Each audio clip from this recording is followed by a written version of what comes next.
Bem, sejam bem-vindos a mais esta palestra doutrinária. Hoje nós vamos continuar falando de Jesus, porque ainda nós estamos em dezembro, né? E eu tenho aqui daquele livro Flores no Caminho, da Amélia Rodrigues, duas passagens bem interessantes, algumas advertências que Jesus faz e aquela história da mulher adulta. Mas vamos lá, é bem interessante tudo isso aqui, vocês vão ver, porque as histórias de Jesus são sempre muito interessantes. Vamos começar com as suaves advertências. O mar imenso e moldurado pelas áridas montanhas do lado oposto a Cafarnaum e pelas colinas recobertas de ervas verdejantes, por onde escorriam os filetes das águas da chuva, que fertilizavam o chão, reflete o azul infinitamente transparente. Aqueles dias, a música da esperança revela a grandeza da paz aos homens, tumultuados e infelizes, né? Em toda parte surgem graves controvérsias. Murmuram uns, admirados ante a audácia daquele pregador, emocionam-se outros, diante da sua figura surpreendente. Os demais perante os seus feitos.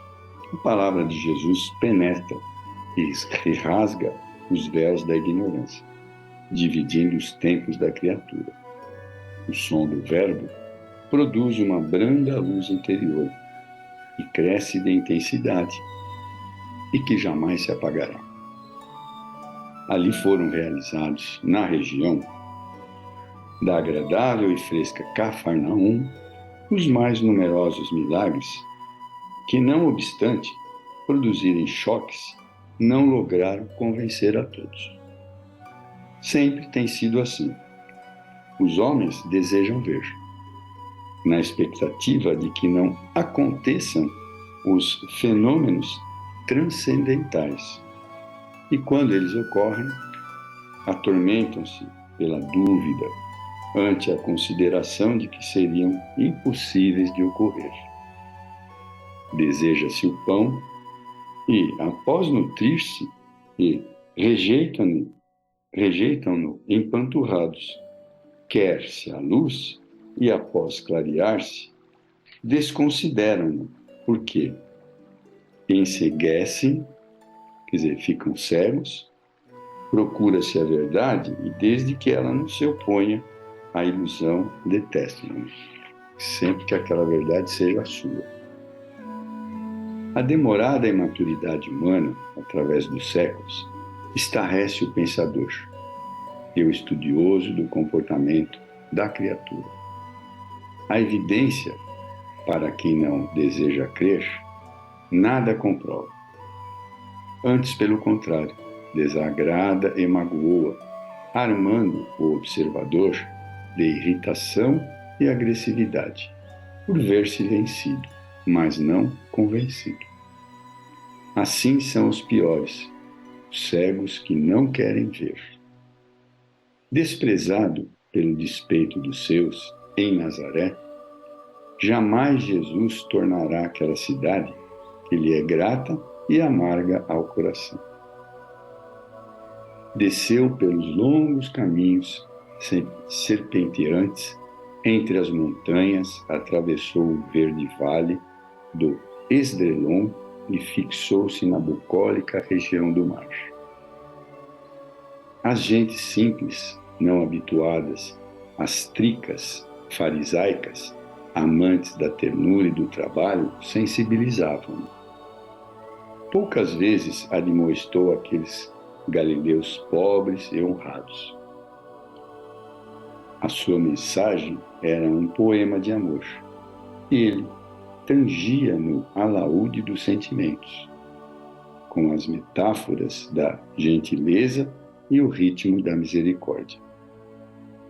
Ante a impossibilidade de ser compreendido em toda a sua grandeza, vestiu o verbo de parábolas e doou-os ao futuro, confiando na chegada do dia triunfal, quando todos penetrariam no reino da paz interior, né? Então, Jesus tem a paciência de nos aguardar. Não se equivocou o mestre. Para colimar o seu ministério, advertiu docemente: da colina onde o leque de luzes das bem-aventuranças continuava aberto, indimensional. A lei do amor, extraída do equilíbrio cósmico elaborado pelo Pai, e a insítia em natureza, deveria ser o rumo por onde todos seguiriam regendo as suas vidas. Além da vida, permaneceria condutora dos sentimentos e ideais. Todavia, quando se sabia a respeito do amor, constituía permuta de interesses e de paixões imediatistas. Sua palavra reverteu a ordem ancestral como uma sinfonia cuja musicalidade arrebatadora exigia concentração e segurança para ser vivida, né? Então Jesus revolucionou até tudo quanto se conhecia naquele momento. Era um violador dos antigos interesses, para que o importante seja o próximo, o ideal torne-se o irmão. Não foi diversa a sua conduta. Ele amou até o sacrifício total da própria vida, sob as ulcerações mais cruéis que se deixou sofrer, né? O calvário ele passou. Não obstante, fazia-se necessário concluir as diretrizes básicas. Ao sopé do monte estava Cafarnaum, beijada pelas águas, ora, tranquilas como o mar. Cuidado quando vos louvarem os homens, porque assim agiram em relação aos falsos profetas, né? Jesus falando. Sempre a mentira abonará a hipocrisia e a bajulação adornará o engodo. Os que sintonizam na mesma faixa da mesquinhez reconhecem-se e apoiam-se. Quando o homem, na vivência dos ideais enobrecidos, não é compreendido, inclusive pelos que participam dos laboradores na mesma grei. Não se deve entristecer, antes alegrar-se, porque ainda é escasso o terreno para a autenticidade, para o valor moral enobrecido, para a autodoação. Os pecadores amam e doam aos pecadores, emprestam a fim de receberem do outro tanto. Ajudam-se pensando em manter-se e sobreviver nos dédalos sombrios ou brilhantes que os acolhem aturdidos e complicados. O filho da luz é desvestido de trajes complexos e desataviado é real, sem subterfúgio, entre todos e não igual a eles. Todavia, faz-se necessário cuidado para não ser confundido, nem confundir-se a si próprio. Pode um cego, porventura, conduzir, guiar outro cego? Não, cairão ambos no barranco. Certamente, só alguém que vê tem condições de conduzir outro que não enxerga ou ainda não sabe discernir. A verdade é clara, no entanto. Aparece muitas vezes, discreta, ressuma das fórmulas e dos ritos, ascende aos vales morais aonde foi arrojado. A orientação é sábia e prossegue. Discípulo não é mais do que o seu mestre, mas todo discípulo, quando for bem instruído, será como o seu mestre, Jesus. Naturalmente que o aprendizado prepara, mas só a experiência dá sabedoria. Há falsos mestres e fatos discípulos. O melhor ensino faz-se pelo conhecimento e mediante a vivência. A melhor aprendizagem pelo estudo e através do exercício. O mestre e aluno complementam-se. Conclui a palavra superior após cuidados e considerações entretecidos orientando. O homem bom, do bom tesouro do seu coração, tira o bem. O homem mau, do mau tesouro, tira o mal, porque a sua boca fala do que está cheio o coração. As aragens perpassaram na amplidão da colina verde. Música inaudível, quase murmura uma doce cantata. O sol dourado permanece vitorioso no carro do dia. A cordilheira defronte, qual guardiã de pedra da paisagem, onde ele amou, apoia os seus acumes nas bases esparramadas.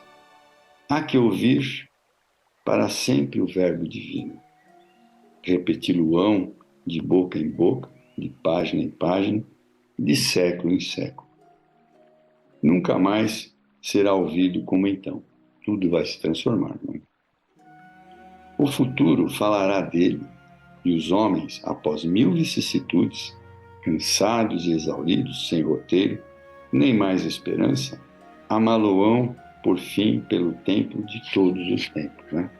Ou seja, Jesus sempre falava, né, que Pai, eu não perderei nenhuma de tuas ovelhas.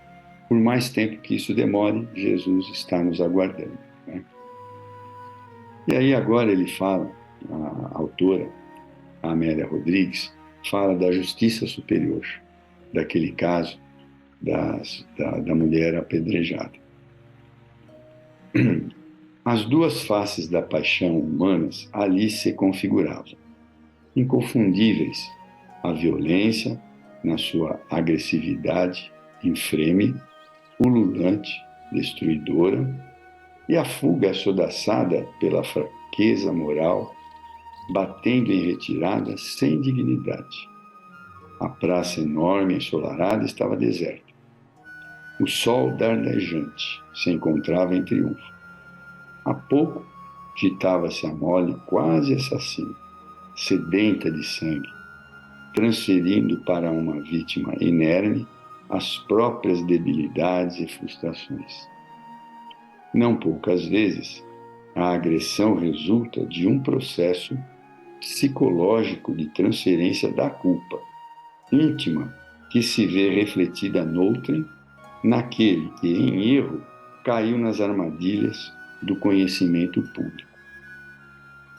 Não se sentindo encorajado para rechaçar as imperfeições, lapidando as arestas grosseiras da personalidade enferma, o agressor descarrega no próximo toda a vergonha que o aturde, a imensa insânia em que se estertora.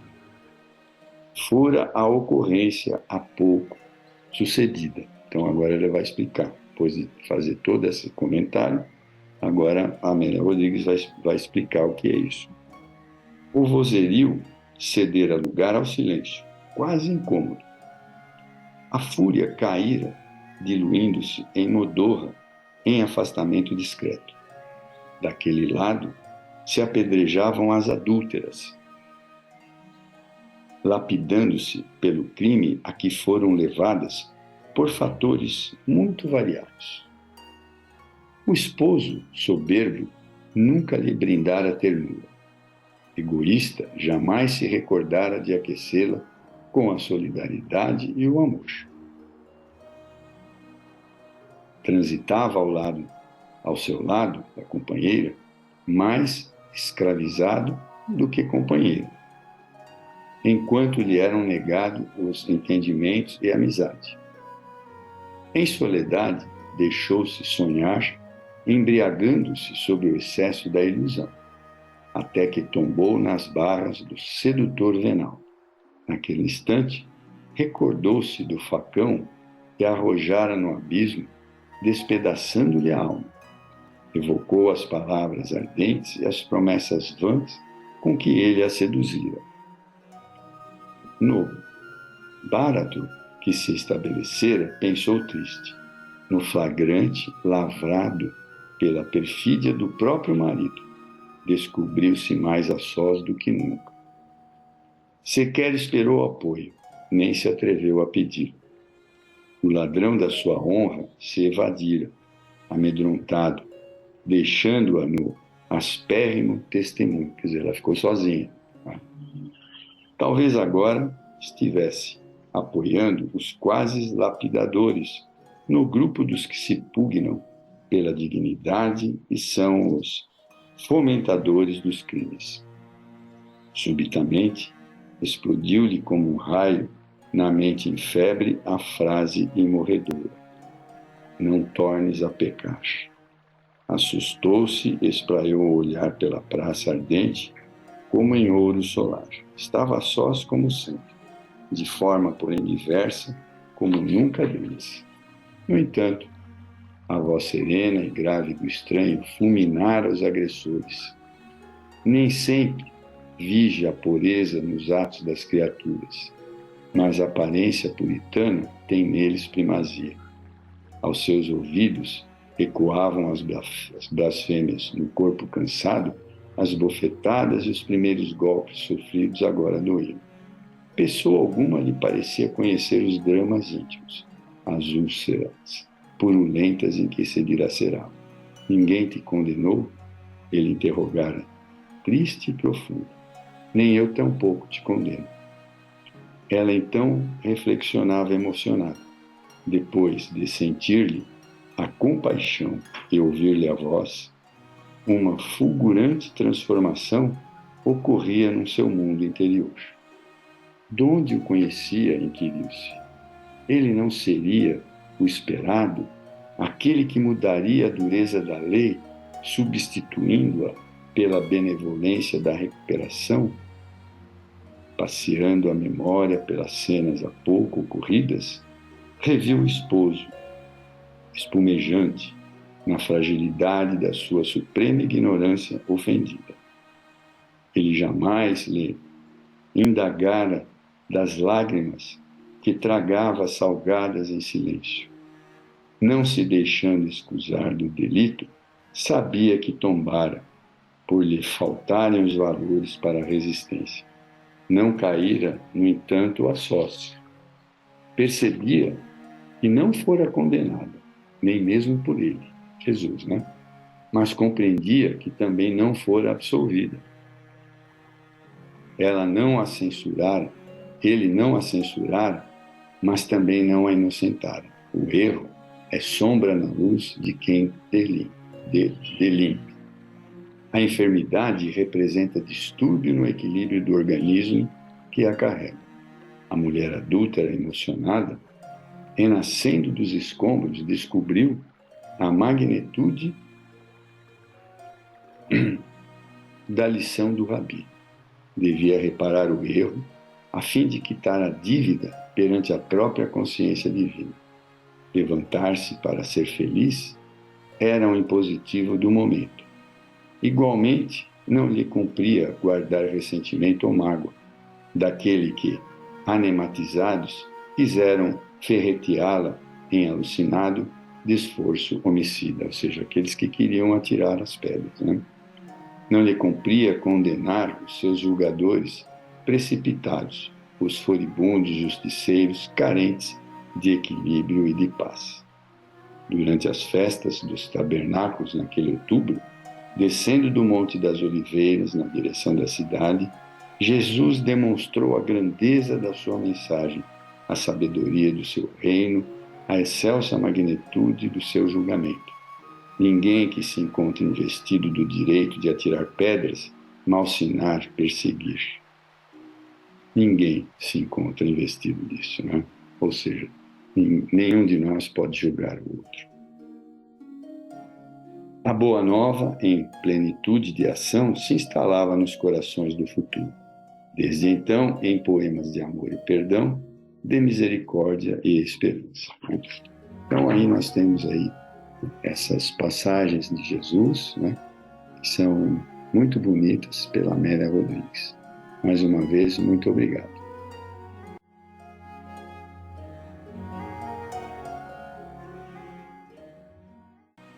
Saudações a todos que nos ouvem. Aqui estamos para mais uma palestra, a primeira do ano de 2023. Mais um ano se iniciando e é importante refletirmos sobre a nossa vida, planejarmos transformações, definir e sempre repensar, as nossas origens, por que estamos aqui, o que nós procuramos, porque como vamos nos empenhar na nossa reforma íntima, evitar os desvios, desregramentos, se não cogitamos das metas que nos compete atingir. Então, é impossível cumprir um planejamento sem conhecimento mínimo do que deve ser feito. Já sabemos que reencarnamos para desenvolver experiências de aprendizado sobre nós mesmos, se harmonizar com nossos familiares, cultivar os valores do amor, aprendendo a se doar em favor dos semelhantes. Enfim, renascemos para evoluir, para crescer espiritualmente. Então, nós temos que estar atentos e nos observar para cumprir a nossa programação, cumprir os deveres que nos propomos quando estávamos lá na espiritualidade, nos preparando para reencarnar. E todos nós reencarnamos com propósitos edificantes, com certeza relacionados com o nosso progresso. Então, nós temos que combater, sim, os vícios, as paixões, o domínio sobre nós mesmos, a prática do bem, o empenho de renovação. Então, é momento de fazermos essa pergunta: estamos cumprindo essa programação? Lembrando uma passagem do Evangelho segundo o Espiritismo, capítulo 17, no item 4, nós vamos ter o título Os Bons Espíritas. É uma mensagem onde eles colocam: aquele que podemos, com razão, qualificar de verdadeiro e sincero espírita, encontra-se num grau superior de adiantamento moral. O espírito já domina mais completamente a matéria e lhe dá uma percepção mais clara do futuro. Os princípios da doutrina fazem vibrar-lhe as fibras, que nos outros permanecem mudas. Numa palavra, foi tocado no coração, e por isso a sua fé é inabalável. Um é como o músico que se comove com os acordes, o outro apenas ouve os sons. Reconhece-se o verdadeiro espírita pela sua transformação moral e pelos esforços que faz para dominar as suas más inclinações. Então, está bem claro aqui o que os espíritos nos orientaram.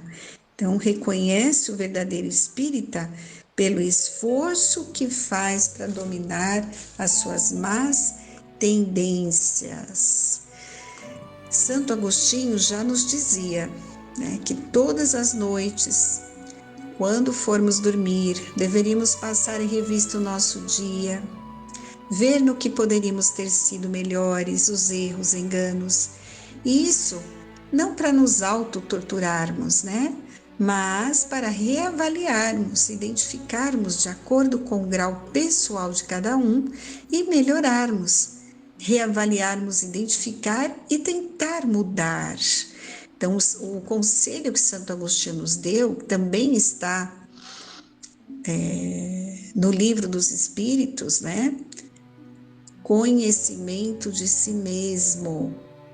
É muito importante fazer essa revista, essa avaliação diária no final do dia, porque é assim que vamos aprendendo a nos observar e combater em nós os erros. E a cada final de ano é natural que todos nós fazemos uma reflexão sobre todo o ano que passou, colocamos na balança. E aí vamos observar, né, as conquistas, os erros, as dificuldades que apareceram. E Kardec, ele nos ensina com seu bom senso que é necessário cuidar da nossa transformação moral. Ele acabou de falar aqui, né? Aquele que pode ser com razão qualificado de espírita verdadeiro e sincero, se acha em um grau de superioridade de adiantamento moral. O espírito já domina mais completo a matéria. Em suma, é tocado no coração. Então, a proposta filosófica e moral do espiritismo é a transformação pessoal de nós, adeptos para melhor. A beleza, a sabedoria da filosofia espírita nos traz respostas às mais perturbadoras questões, baseadas na razão e na lógica.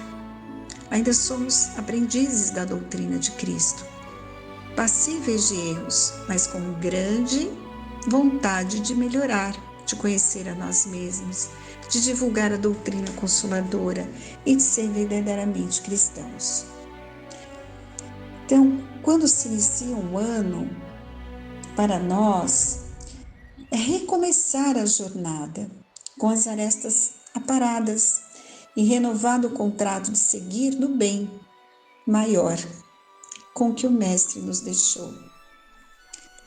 Então, que todos tenham um novo ano cheio de paz de espírito, muita luz na sua caminhada, muito amor para distribuir em forma de solidariedade, de gentileza, de respeito, de amizade, caridade, compaixão, fraternidade a todos. Vejam quantas palavras, né, que nós podemos no nosso dia a dia colocar em prática. Amizade, gentileza, compaixão, empatia perante a dor do próximo.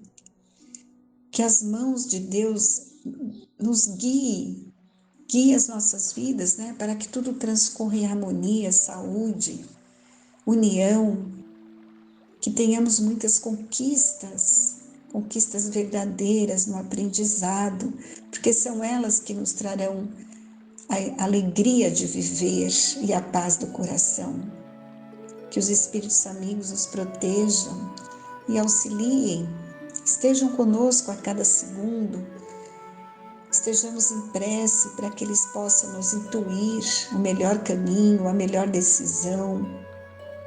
Que Jesus possa renascer em cada coração.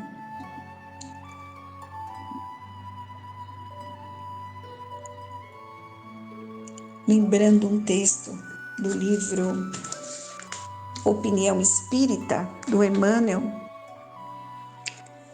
ele compara o mestre e o apóstolo. Ele fala de Jesus e de Kardec. Vamos ver a comparação, que é belíssima, e nos confirma mesmo que a doutrina espírita, codificada por Allan Kardec, é a continuação dos ensinamentos de Jesus. Ele inicia nos lembrando luminosa a coerência entre o Cristo e o apóstolo que lhe restaurou a palavra. Jesus é o nosso mestre, Kardec, professor. Jesus refere-se a Deus junto da fé sem obras. Kardec fala de Deus rente às obras sem fé.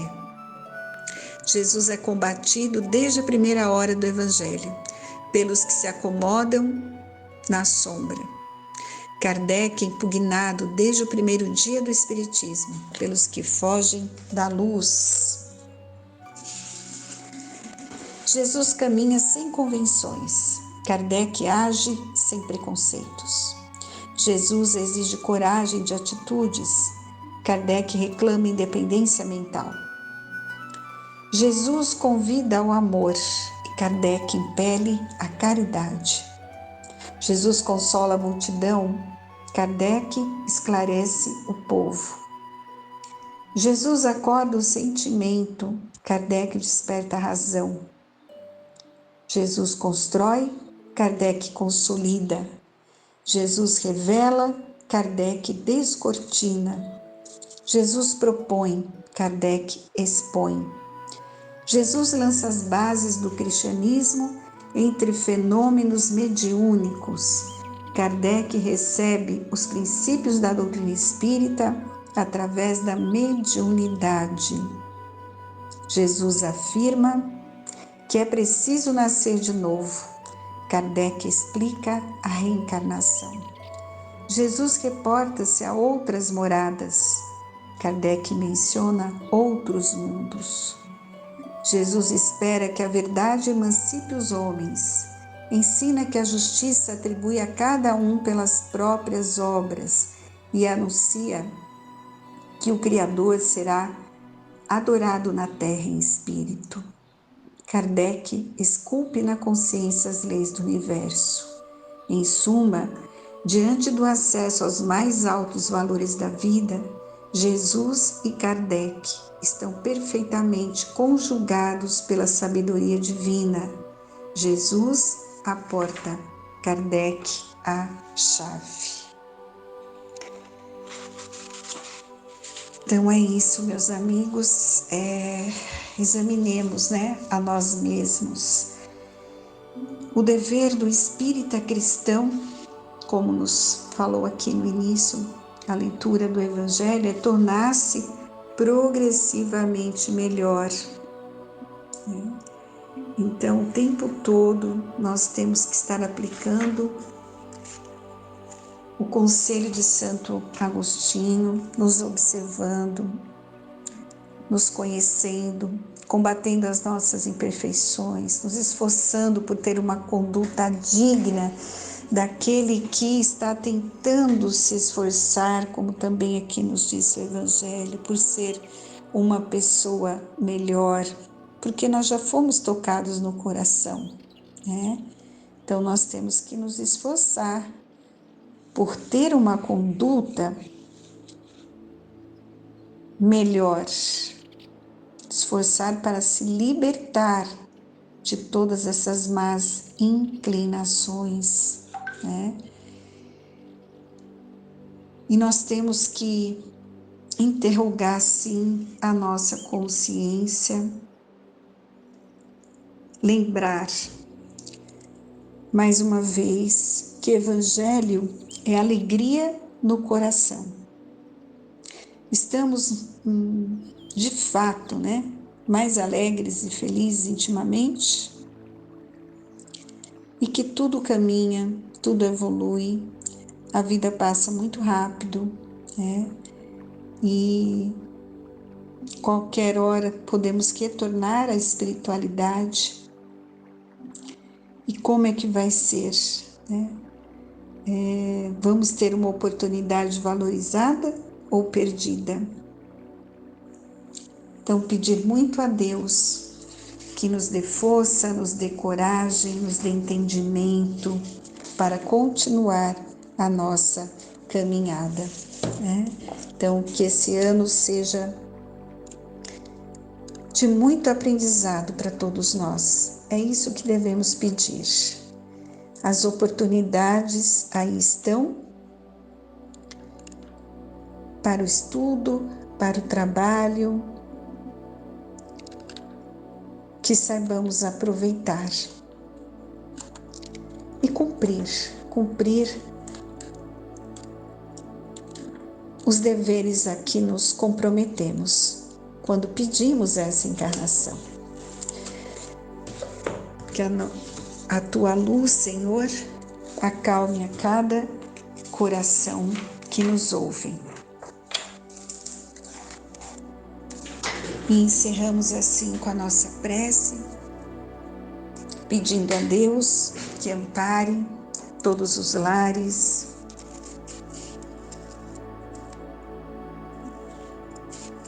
que possam receber a luz do Evangelho em seus corações. Pedimos pela paz do nosso país, pela paz do mundo. Muito importante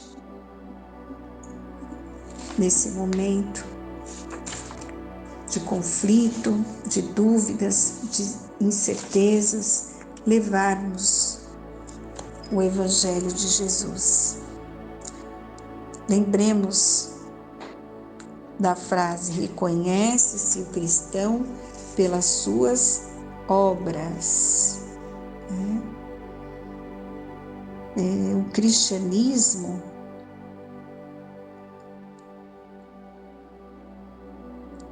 como vem fazendo desde muitos séculos, prega sempre essas divinas virtudes. Então estejamos atentos, que a nossa fé seja uma fé sincera, verdadeira, que nos dá a paciência que sabe esperar.